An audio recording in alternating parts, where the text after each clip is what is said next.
بسم اللہ الرحمن الرحیم۔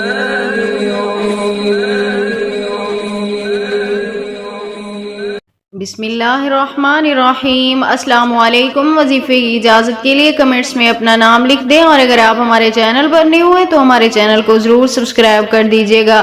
آج جو میں آپ کی خدمت میں وظیفہ لے کر آئی ہوں، یہ ربیع الاول کی 24 تاریخ کا رزق کے حوالے سے مجرب ترین عمل ہے، اور بہت سے لوگوں نے اس کو کئی بار آزمایا بھی ہے اور انہیں بہت سی کامیابیاں ملی ہیں۔ اگر آپ کے گھر میں بھی برکت نہیں ہے، کاروبار میں پیسے میں برکت نہیں ہے، تو آپ بھی یہ عمل آزما کر دیکھ لیں۔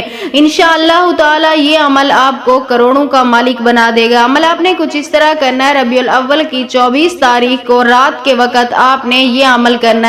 آپ نے سب سے پہلے 4 لال مرچ لے لینی ہے۔ لال مرچ ثابت لینی ہے، پیسی ہوئی نہیں لینی۔ وہ مرچ لینی ہے، انہیں اپنے سامنے رکھنا ہے، کالے کپڑے کے اندر رکھ کر آپ نے انہیں اس کے اوپر اول آخر 71 مرتبہ درود پاک پڑھنا ہے۔ 71 مرتبہ درود پاک پڑھنے کے بعد آپ نے درمیان میں 41 مرتبہ المغنی پڑھنا ہے۔ ایک ساتھ تینوں مرچوں پہ پڑھنا ہے، الگ الگ سے نہیں پڑھنا۔ آپ نے المغنی پڑھنا ہے۔ آپ نے اس کے بعد آپ نے ان کے اوپر دم کرنا ہے، یعنی جو آپ نے 4 مرچ لیے ہوں گے ان کے اوپر آپ نے دم کرنا ہے۔ اس کے بعد آپ نے اللہ تعالیٰ سے اپنی حاجت کے لیے دعا کرنی ہے، یعنی جس کام کے لیے آپ نے یہ عمل کیا ہے۔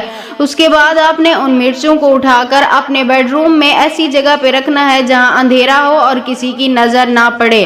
ایک رات کے لیے آپ نے انہیں وہیں رکھا رہنے دینا ہے۔ صبح اٹھا کر آپ نے انہیں اپنے گھر کے کچن میں رکھ دینا ہے۔ ایسی جگہ پہ رکھیں جہاں بچے نہ اٹھا سکیں اور کوئی دیکھ بھی نہ پائے، یعنی کپڑے کے اندر لپیٹ کے بھی آپ اسے رکھ سکتے ہیں۔ اور اس کے بعد اللہ تعالیٰ سے اپنی حاجت کے لیے، اپنے مقصد کے لیے آپ نے دعا کرتے رہنا ہے دل ہی دل میں۔ انشاءاللہ تعالیٰ اس عمل کی برکت سے آپ دیکھیے گا اللہ پاک آپ کے گھر پر رزق کی برسات کر دیں گے، اللہ پاک آپ کو غنی اور مالدار بنا دیں گے۔